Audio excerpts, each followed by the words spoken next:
Le tronc cérébral. Le tronc cérébral ou tige cérébrale comprend 3 segments étagés avec, de bas en haut, la moelle allongée, le pont ou protubérance annulaire et le mésencéphale ou pédoncule cérébraux.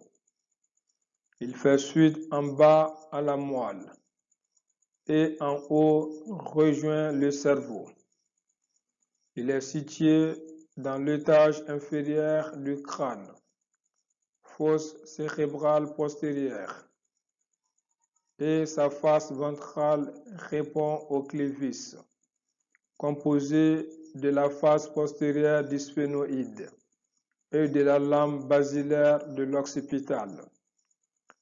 En arrière du tronc cérébral se développe le cervelet, lui aussi contenu dans la fosse cérébrale postérieure.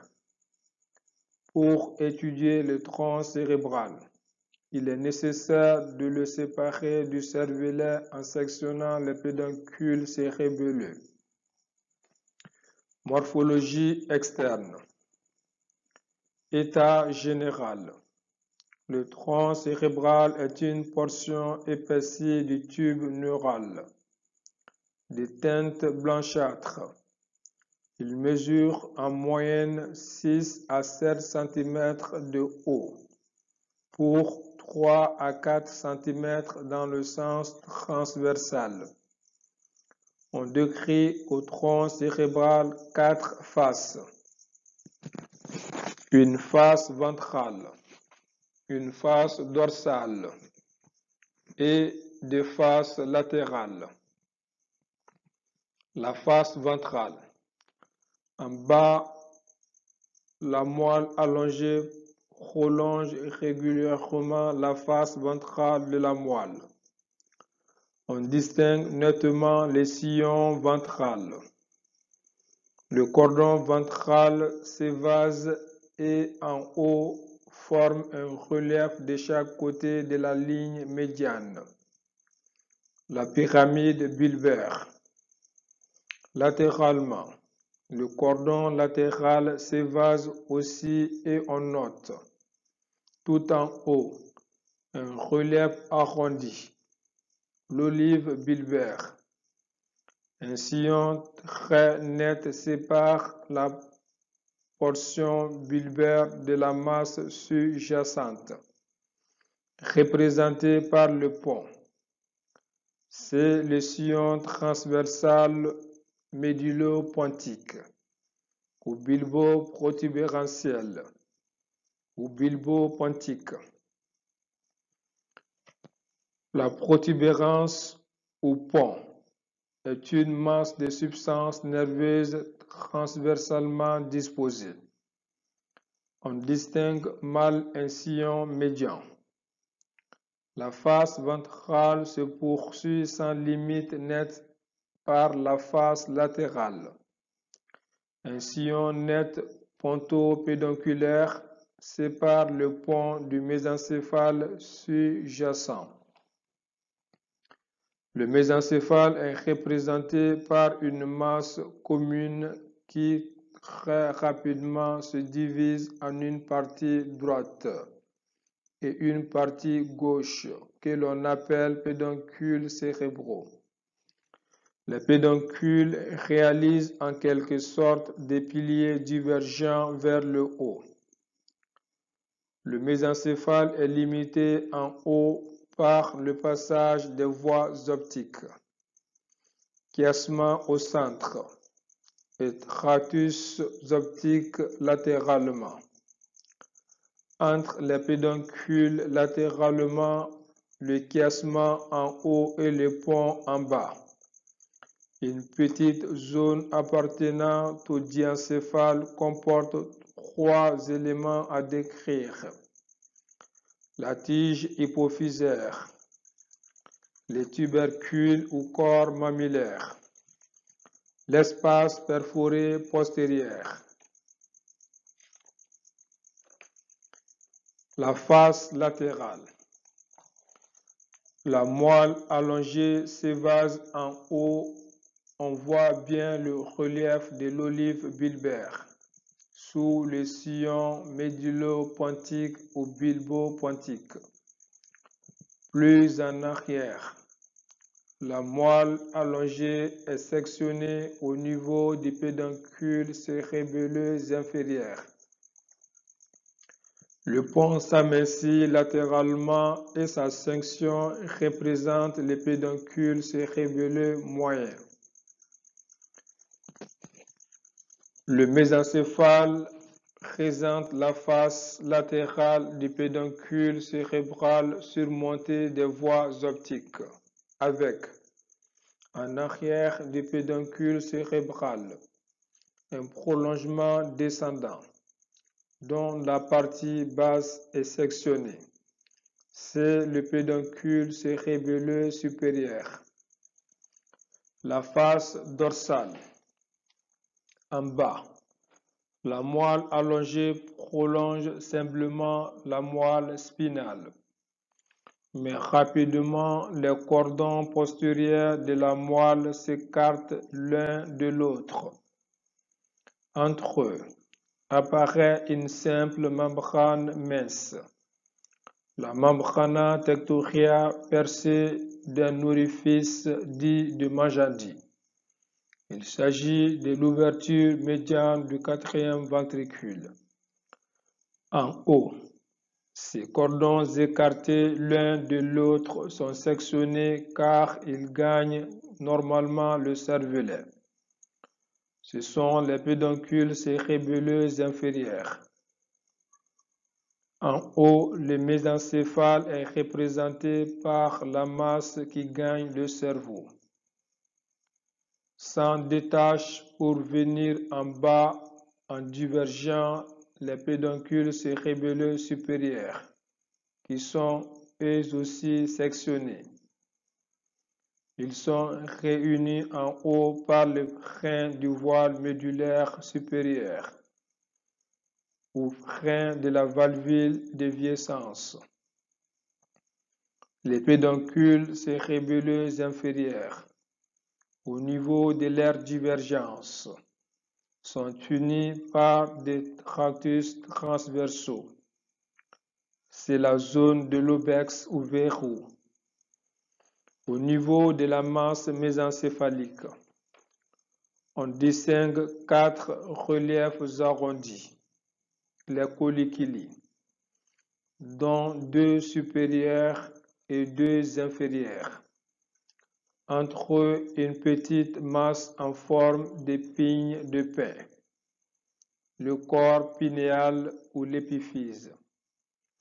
Latéralement, par rapport au pédoncule cérébelleux supérieur et inférieur, arrivent les prolongements latéraux du pont ou pédoncule cérébelleux moyen, qui sont sectionnés. Entre les pédoncules cérébelleux apparaît une cavité centrale, le quatrième ventricule, dont la partie inférieure est cachée par la membrana tectoria.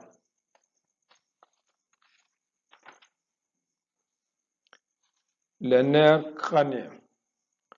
Au niveau du tronc cérébral, on voit l'origine apparente des nerfs crâniens. Au niveau médulaire ou bulbaire, les nerfs sont situés par rapport à l'olive essentiellement. Médialement, émerge le 12e nerf crânien ou nerf hypoglosse. Latéralement, émerge de haut en bas le 11e nerf crânien ou glossopharyngien, puis le 10e ou nerf cardio-pneumo-entérique ou vague. Enfin, le 11e ou nerf accessoire ou nerf spinal, dont quelques racines viennent de la moelle sous-jacente.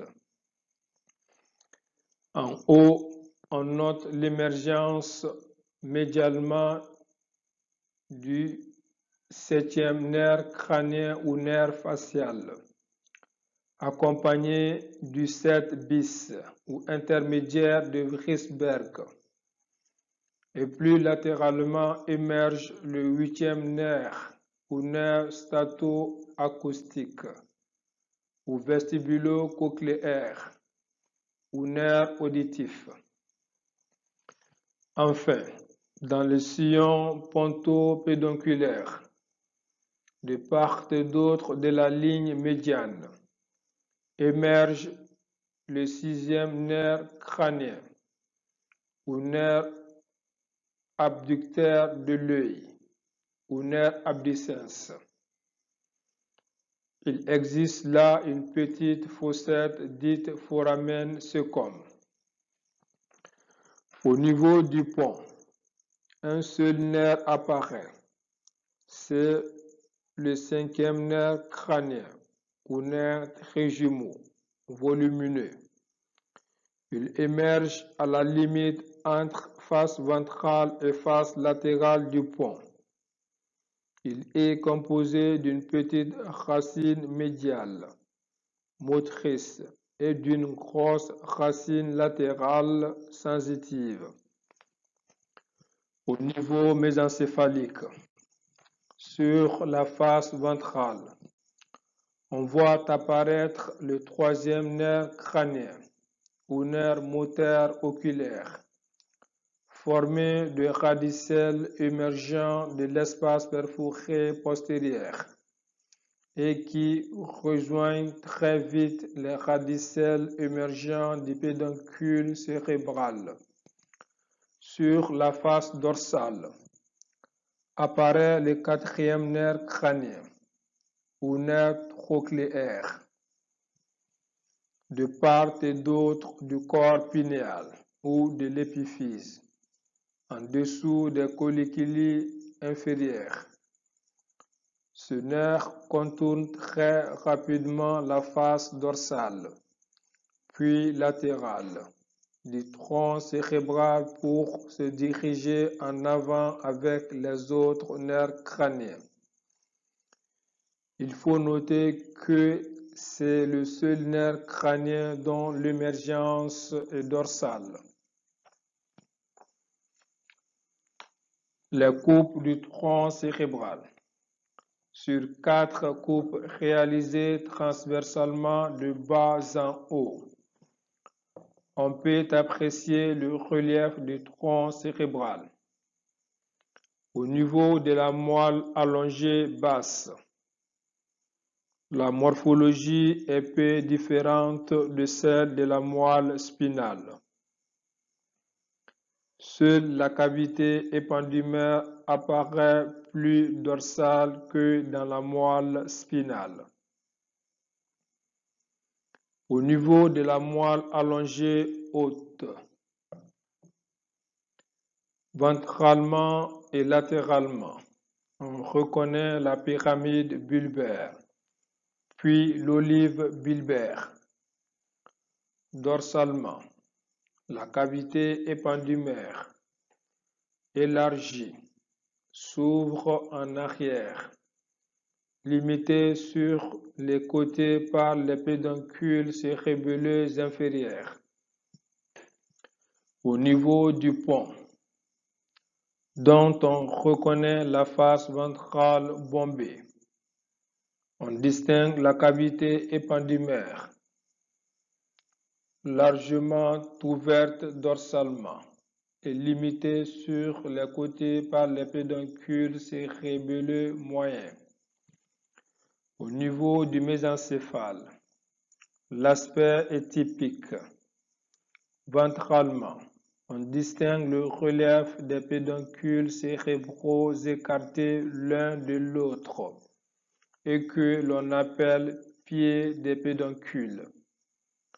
En région dorsale, on note le relief des colliculi ou tubercules quadrijumeaux. Cette zone de colliculi est dite lame colliculaire ou tectum mésencéphalique.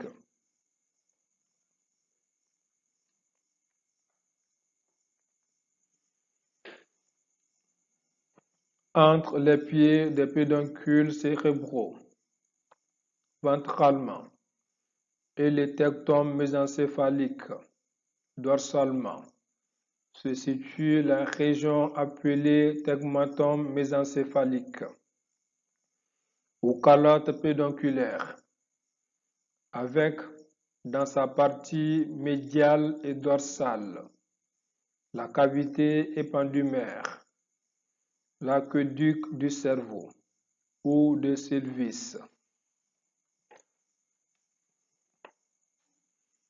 Morphologie interne. Comme dans la moelle, on reconnaît trois structures: substance grise, substance blanche et cavité épandymère. La substance grise.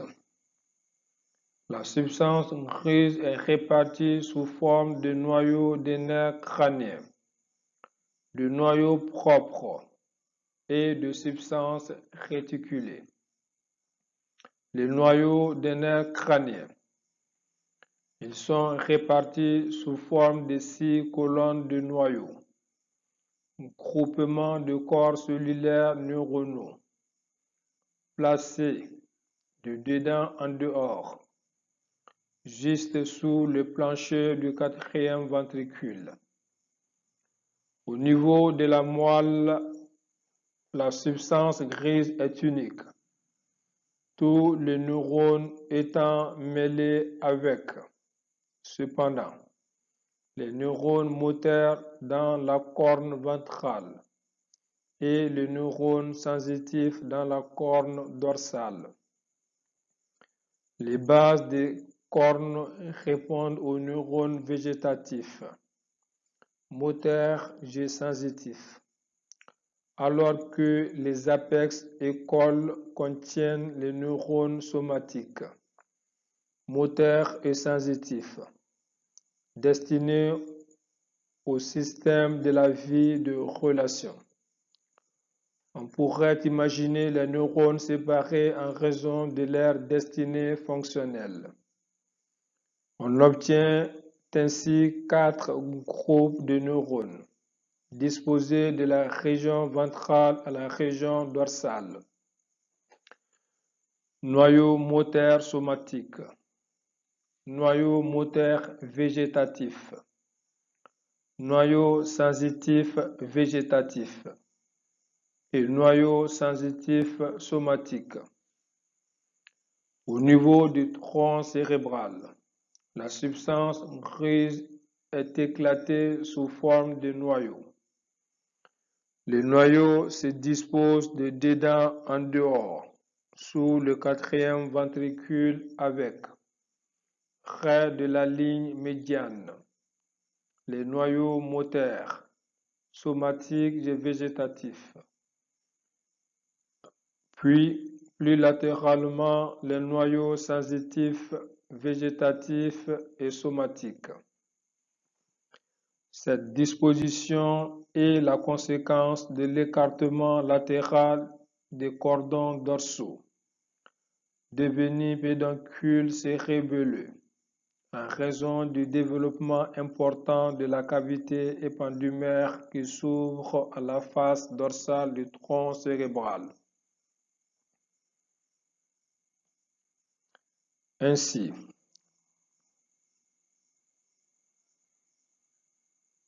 on distingue des noyaux supplémentaires, car il y a au niveau crânien des dérivés n'existant que là et provenant des arcs branchiaux. Ainsi sont interposés entre noyaux moteurs somatiques et végétatifs les noyaux moteurs branchiaux et entre les noyaux sensitifs végétatifs et somatiques, les noyaux sensitifs branchiaux. Cela explique les 6 colonnes nucléaires.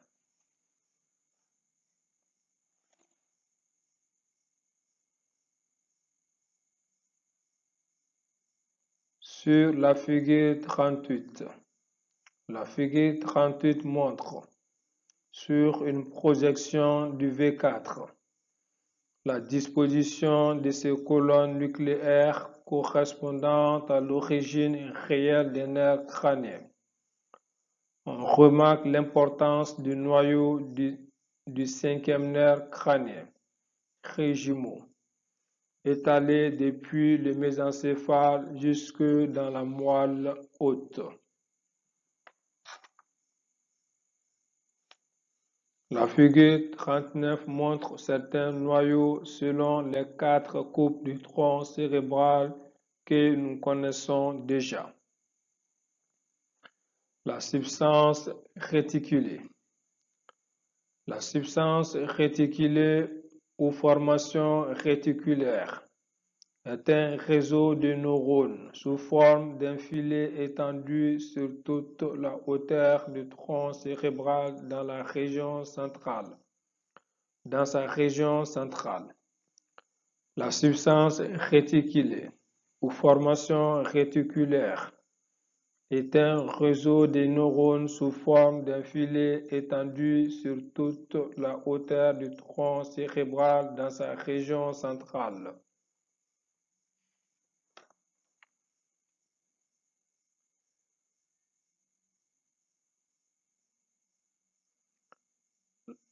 La réticulée est représentée au niveau des 4 coupes classiques du tronc cérébral. Elle apparaît sous forme de masse médiane et paramédiane, ou sous forme d'une masse périaquéducale au niveau du mésencéphale. Cet aspect en masse sur les coupes et non en réseau étalé est dû au fait que, dans la réticulée, sont reconnaissables des zones fonctionnelles importantes appelées noyaux de la réticulée. On distingue ainsi des noyaux parvaux ou magno-cellulaires, etc. Les noyaux propres du tronc cérébral.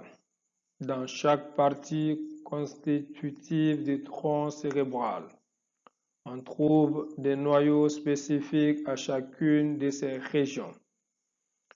Au niveau de la moelle allongée basse, dans la région dorsale sont situés les noyaux graciles médialement et les noyaux kinéiformes plus latéralement.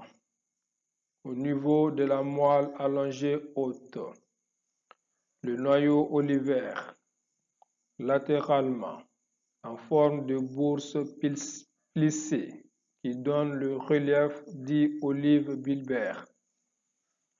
Au niveau du pont, toute une série de petits noyaux occupe la partie ventrale. Ce sont les noyaux du pont. Au niveau du mésencéphale, il existe 3 groupes de noyaux propres. Les noyaux colliculaires au nombre de 4. Ils confèrent le relief à la lame quadrijumelle ou tectome mésencéphalique. Dans le tectome, on découvre le relief arrondi des noyaux rouges, séparant le tegmentum du pied de chaque pédoncule cérébral, s'étalant les noyaux noirs ou locus niger. La substance blanche, composée de fibres nerveuses, elle occupe la place laissée libre entre la périphérie du tronc cérébral et la substance grise. Elle est formée de fibres groupées en faisceaux et en tractus, que nous étudierons plus loin. La cavité épandymère. Elle se développe beaucoup au niveau du tronc cérébral, dans la région bulbaire et pontique, où elle s'étale latéralement et s'ouvre en région dorsale. Elle est là recouverte par le cervelet en haut et par la membrane tectoria en bas. Cette cavité est celle du quatrième ventricule, ou V4, au niveau du mésencéphale. La cavité est un fin canal situé dans le tegmatum et que l'on appelle aqueduc du cerveau ou de Sylvis.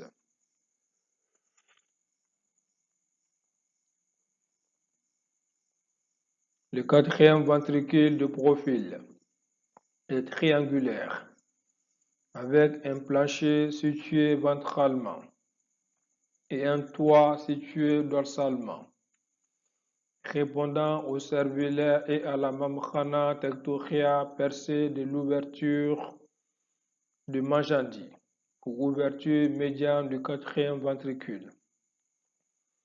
De face, la cavité est losangique avec des bords latéraux correspondant au pédoncule cérébelleux supérieur en haut et cérébelleux inférieur en bas.